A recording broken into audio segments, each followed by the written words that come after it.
후보자별 최종 합산 결과를 발표하겠습니다.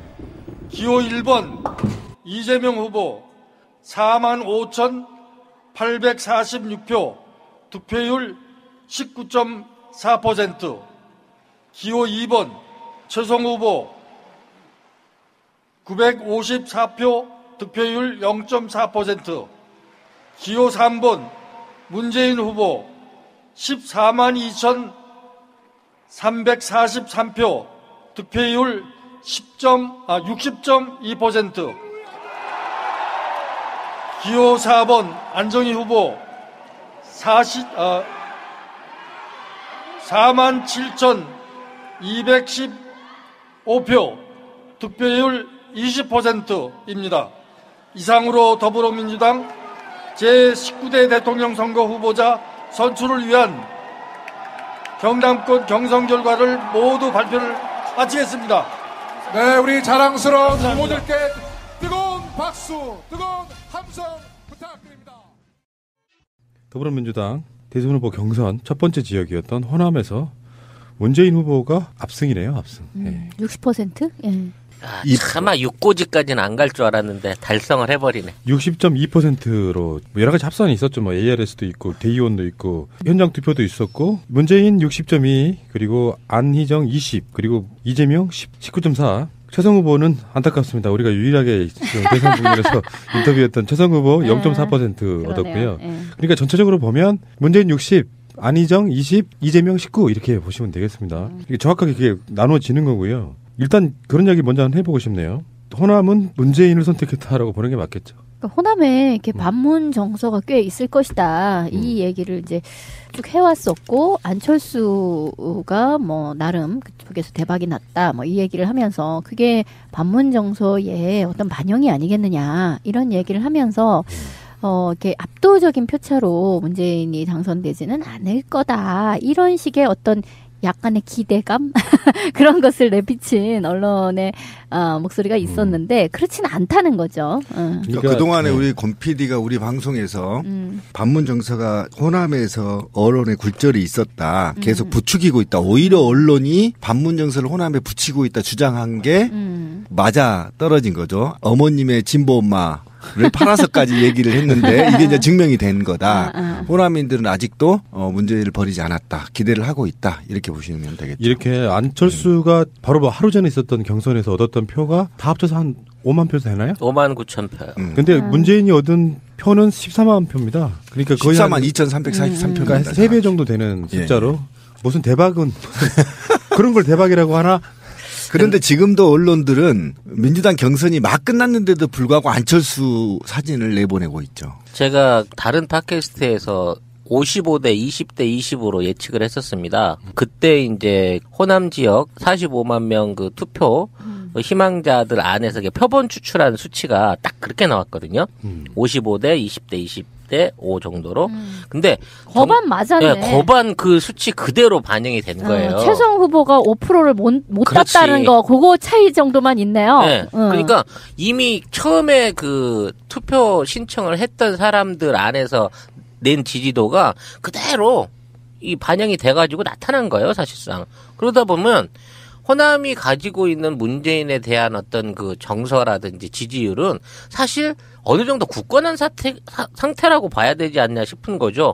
이 경선 중에 잡음도 많았고 뭐 이재명 후보 같은 경우는 압수수색을 당해서 상당히 손해를 봤을 것도 같습니다만 전반적으로 문재인 자체에 대한 호남 지지는 그때 이제 55라고 나올 때도 설마 55까지 이렇게 얘기를 했었는데 그보다 더 높은 수치로 대세론을 증명해버렸다는 차원에서 이제 앞으로의 경선은 크게 이렇게 어떻게 같이 달리는 같이 하는 경선으로서의 그 종반부만 남아있지 이미 결과는 경해진 게 아니냐 싶은 성급한 예상도 할 수 있을 것 같은데요. 이제 재밌는 사항이 위입니다. 위.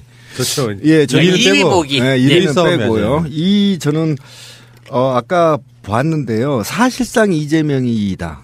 왜 그러냐면 실제 당내 대의원 투표 1,200명 정도 되더라고요. 보니까. 거기에서 이제 큰 차이가 났어요. 거기서 차이가 안 났으면 2위는 아마 이재명이 될 가능성이 있다. 그래서 향후에 부산 쪽과 충남은 어차피 안희정 후보가 먹을 것이고 경기 서울로 올라올수록 2등은 이재명이 될 가능성이 높다.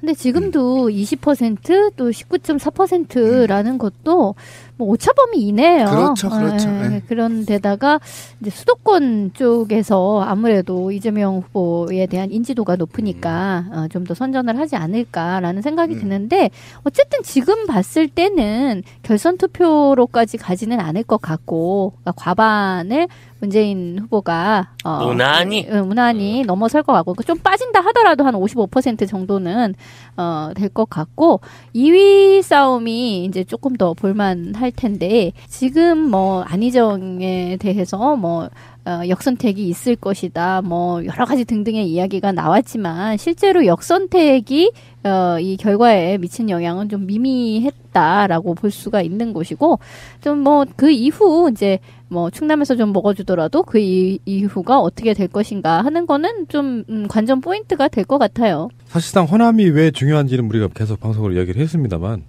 호남에서 이렇게 결정이 돼버리면 그냥 관전 포인트는 문재인이 50을 못 넘고 나머지 주자가 합쳐서 50 정도에 육박하는 그래서 어느 쪽이 2위가 되느냐가 중요한 싸움일 수도 있다. 그것이 유일한 변수다라고 했는데 일단 하나의 변수는 지워진 것 같아요. 과반은 넘는다는 과반을 거지. 넘고 60% 정도면요. 개개인으로만 봐도 사실 안희정이나 이재명 후보에 비해서 문재인 후보가 3배 이상 높은 거거든요. 둘이 합쳐봐야 40%밖에 안 되니까. 그러니까 뭐 굳이 그렇게 합친다 어쩐다 하는 거를 이렇게 뭐 공학적인 그런 움직임은 별로 없을 거라고 생각이 들고요. 사실 뭐 합쳐도 뭐 별 소용이 없기도 하고 그리고 합쳐지기도 굉장히 어려운 구조이죠. 왜냐하면 이게 이제 전번에도 얘기했듯이 가운데에 문재인이 있고 왼쪽 오른쪽에 이렇게 있는 상태이기 때문에 아무리 문재인 1위 후보 문재인을 견제한다 하더라도 안희정 그 지지자분들이 이재명 지지자와 같은 길을 이렇게 같은 선택을 하기도 어렵고 또 그 반대로 이재명 지지자가 안희정 지지자로 이렇게 바뀌기는 양쪽은 좀 호환이 불가능하다 이렇게 보기 때문에 결국은 이제 2위 싸움은 계속 끝까지 이제 이런 박빙으로 유지될 가능성이 높은 거죠. 그리고 이거는 어떤 이후 그러니까 굳건하게 더불어민주당이 수권 정당으로 이제 가게 된다고 한다면 이제 차기 또는 이 이후에 이제 정권의 색깔이 어느 쪽으로 그렇죠. 좌쪽으로 좀 더 끌려갈 것이냐 오른쪽으로 끌려갈 그러네요. 것이냐 하는 등의 방향은 탈을 또 경직정할 수 있는 것이기 때문에 중요하다고 봐야 되겠죠. 지금 일정을 좀 알려드리면요. 호남 다음에 오늘은 사실 현장 투표만 한 거고요. 그 전날 25일, 26일 날 토요일, 일요일 날 ARS 투표를 했습니다. 첫날은 강제적 ARS 전화 받고 투표하는 거고 두 번째 날은 자발적 ARS 전화 걸어서 투표하는 그런 날이에요. 충청권은 3월 27일 월요일하고 3월 28일 화요일 날 그런 식으로 ARS 투표를 하고요. 29일 날 결과가 나오는 거고요. 다음에 영남권은 29일 날하고 30일 날 ARS 투표를 하고 3월 31일 날 결과가 나오는 거고요. 수도권, 강원, 제주 2차 선거인단 다 합쳐가지고 그러니까 그동안 못했던 사람들 다 포함하는 거예요. 지금까지 못했던 사람 또 할 수 있어요. 그 사람들이 3월 31일과 4월 1일 날 ARS 투표를 하고 4월 2일 날까지 그러니까 ARS 투표를 마지막으로 하고 3월 31일, 4월 1일, 4월 2일까지 ARS 투표를 하고 4월 3일 날 최종 결과가 나오는데 물론 이제 뭐 가능성은 희박해졌지만 문재인 후보가 50%를 못 넘게 되면 4월 8일 날 결선 투표를 하는 토요일 날 이렇게 그런 일정으로 잡혀 있고요. 자, 어쨌건 뭐 설도 분분했고 뭐 어떤 분들은 그런 이야기도 했죠. 뭐 숨어있는 표가 많다. 여론조사는 조작이다. 뭐 여러 가지를 하셨지만 실제로 현상은 지금 이렇다라고 이런 결과가 나왔기 때문에 어떻게 될지 모르겠습니다만 앞으로 충청권에서는 안희정 후보가 아무래도 유리할 것 같고요. 2위 싸움. 이제는 볼만한 2위 싸움 됐으니까. 수도권은 사실 안희정 후보가 유리할지 이재명이 유리할지는 잘 몰라요. 그 인지도라든지 등등 이런 것들이 우리처럼 SNS나 이렇게 팟캐스트에 익숙한 사람들만 있는 게 아니기 때문에 누가 유리하다고 저는 말씀을 좀. 저는 수도권은 이재명 시장이 후보가 유리하다고 봅니다. 촛불? 아니요. 그게 아니라 제가 예전에 우리 방송에서 한번 한 적이 있는데요. 제가 강주에 가면 뉴스를 보잖아요. 그러면 꼭지를 4개에서 6개 정도 잘라버렸다고 중앙 뉴스를 잘라버리고 지역 뉴스로 대치를 한단 말이에요. 근데 이재명 시장이 원래 뒤쪽에 나와요. 교묘하게. 그러니까 앞에서 잘리더라고요. 그러니까 시골 사람들이 이재명을 몰랐었어요. 뉴스를 봐서는 이제 잘 모르게 모르는 되는 거야. 거죠. 근데 수도권에 이게 안 잘리거든요. 그러니까 수도권에 올라올수록 양반이 이재명이 훨씬 낫다. 저 구시대의 사고 방식은 또 뭐램? 누가 젊은 사람들 요즘 텔레비를 봐? 그거 중요합니다. SNS나 이런 걸로 다 확인되기 때문에 호불호가 분명히 있는 것이고요. 이따가 잠시 후에 지지자들 간에는 뭘 어떻게 해야 되는가에 대한 토론도 한번 해보도록 할게요. 어찌됐건 이재명 시장하고 안희정 지사의 이 싸움이 볼만한 싸움이 됐고요. 생각보다 좀 굉장히 싱겁게 끝났다라고 보고, 물론 이 방송 들으시는 다른 후보 지지자분들이 뭔 소리야? 지금 숫자가 200만 명이 좀 넘었고 그중에 호남권이 한 45만 명 정도 된다고 하죠. 그리고 영남도 한 호남만큼 정도 돼요. 그리고 수도권도 있고 충청도 있는데 충청이 좀 작은 편이고, 호남, 충청, 영남을 다 합친 게 수도권하고 약간 비슷해요. 그렇죠. 그 숫자이긴 하지만 이게 일종의 거대한 샘플이라고 보시면 됩니다. 그렇죠. 이걸 굉장히 많이 벗어나지는 않을 것이다. 이렇게. 25%를 차지한 유권자가 투표를 했으니까. 그렇지. 네, 전체 200만 선거인단 중에 45만이 투표를 했으니까 그중에 이제 약 5% 정도가 이제 투표를 끝낸 거고요. 이제 시작에 불과하긴 하지만 지금 전체적인 숫자를 따지고 봤을 때에 지금의 어떤 격차가 앞으로 늘면 늘었지 크게 줄지는 않을 것 같다는 생각이 들어요. 그러니까 저는 이제 호남 그 결과를 딱 하나만 얘기 한번 해보자 그러면, 안희정 지지율에는 분명히 아무리 호남이라고 해도 비민주당 표가 있을 거란 말이에요. 특히나 보수 쪽에 그 표가 좀 빠질 거라고 보고, 또 그 이재명 시장 같은 경우는 뭐 진보 정당 쪽에 지지자들의 표도 분명히 있을 거라고 보니까, 이게 지금 나머지 이익 싸움에 있어서 누가 더 유리할지를 아직 득실 계산을 좀 못하겠는데, 여론조사상으로는 안희정 후보가 좀 더 높게 나왔던 측면에 비하면 이재명 시장이 선전한 거기도 하지만, 한편으로 호남권에서 안희정한테 졌다는 것은 또 어떻게 보면 뼈아픈 대목일 수도 있다라고 생각이 드니까요. 이게 어떻게 이걸 분석해야 될지 정확히 모르겠어요. 더더욱이 조심해야 될 것은 어쨌든 지금 언론 프레임이 국민의당과 더불어민주당하고 상대적으로 같은 레벨에서 비교를 하는데, 유권자 수가 진짜 7만 대 45만이기 때문에 9만 대 45만. 9만 대 45만이기 때문에 이런 거를 좀 보고 언론 장난에 좀 넘어가지 않았으면 좋겠다. 5배 차이네요. 5배. 예, 5배 차이가. 자, 우리가 이제 그 민주당 경선 결과를 알아봤는데요. 전직 바로 며칠 전까지 대통령 구속보다 앞서는 뉴스로 지금 우리가 지금 이야기를 하고 있습니다. 3배 정도 되는 숫자로 무슨 대박은 그런 걸 대박이라고 하나?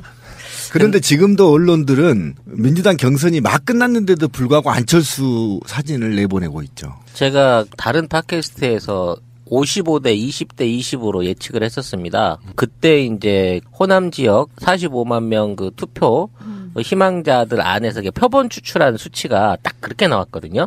55대 20대 20대 5 정도로. 근데 거반 맞았네. 네, 거반 그 수치 그대로 반영이 된 거예요. 최성 후보가 5%를 못 그렇지. 땄다는 거, 그거 차이 정도만 있네요. 네. 그러니까 이미 처음에 그 투표 신청을 했던 사람들 안에서 낸 지지도가 그대로 이 반영이 돼가지고 나타난 거예요, 사실상. 그러다 보면 호남이 가지고 있는 문재인에 대한 어떤 그 정서라든지 지지율은 사실 어느 정도 굳건한 상태라고 봐야 되지 않냐 싶은 거죠. 경남권 경선 결과를 모두 발표를 마치겠습니다. 네, 우리 자랑스러운 후보들께 뜨거운 박수, 뜨거운 함성 부탁드립니다. 더불어민주당 대선 후보 경선 첫 번째 지역이었던 호남에서 문재인 후보가 압승이네요, 압승. 60%? 예. 차마 6고지까지는 안 갈 줄 알았는데 달성을 해버리네. 60.2%로 여러 가지 합산이 있었죠. 뭐 ARS도 있고 대의원도 있고 현장 투표도 있었고, 문재인 60.2, 그리고 안희정 20, 그리고 이재명 19.4. 최성 후보는 안타깝습니다. 우리가 유일하게 지금 대선 국면에서 인터뷰했던 최성 후보 0.4% 얻었고요. 그러니까 전체적으로 보면 문재인 60, 안희정 20, 이재명 19 이렇게 보시면 되겠습니다. 이게 정확하게 그게 나눠지는 거고요. 일단 그런 이야기 먼저 한번 해보고 싶네요.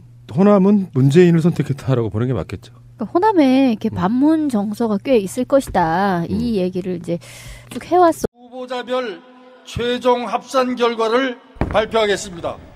기호 1번 이재명 후보 45,846표, 득표율 19.4%.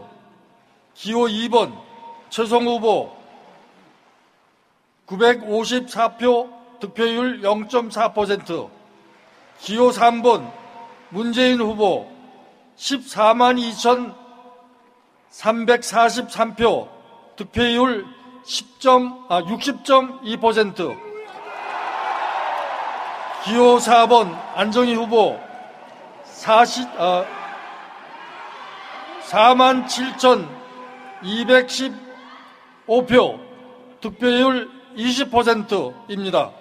이상으로 더불어민주당 제19대 대통령 선거 후보자 선출을 위한 이 경선 중에 잡음도 많았고 뭐 이재명 후보 같은 경우는 압수수색을 당해서 상당히 손해를 봤을 것도 같습니다만 전반적으로 문재인 자체에 대한 호남 지지는 그때 이제 55라고 나올 때도 설마 55까지 이렇게 얘기를 했었는데 그보다 더 높은 수치로 대세론을 증명해버렸다는 차원에서 이제 앞으로의 경선은 크게 이렇게 어떻게 같이 달리는 같이 하는 경선으로서의 그 종반부만 남아있지 이미 결과는 경해진 게 아니냐 싶은 성급한 예상도 할 수 있을 것 같은데요. 이제 재밌는 사항이 위입니다. 위.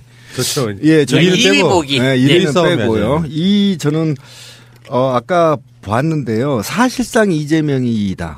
왜 그러냐면 실제 당내 대의원 투표 1,200명 정도 되더라고요. 보니까. 거기에서 이제 큰 차이가 났어요. 거기서 차이가 안 났으면 2위는 아마 이재명이 될 가능성이 있다. 그래서 향후에 부산 쪽과 충남은 어차피 고 안철수가 뭐 나름 그쪽에서 대박이 났다 뭐 이 얘기를 하면서 그게 반문 정서의 어떤 반영이 아니겠느냐 이런 얘기를 하면서 이렇게 압도적인 표차로 문재인이 당선되지는 않을 거다 이런 식의 어떤 약간의 기대감 그런 것을 내비친 언론의 목소리가 있었는데 그렇지는 않다는 거죠. 그러니까 그동안에 우리 권 PD가 우리 방송에서 반문 정서가 호남에서 언론에 굴절이 있었다. 계속 부추기고 있다. 오히려 언론이 반문 정서를 호남에 붙이고 있다 주장한 게 맞아 떨어진 거죠. 어머님의 진보 엄마를 팔아서까지 얘기를 했는데 이게 이제 증명이 된 거다. 호남인들은 아직도 문제를 버리지 않았다. 기대를 하고 있다. 이렇게 보시면 되겠죠. 이렇게 안철수가 바로 하루 전에 있었던 경선에서 얻었던 표가 다 합쳐서 한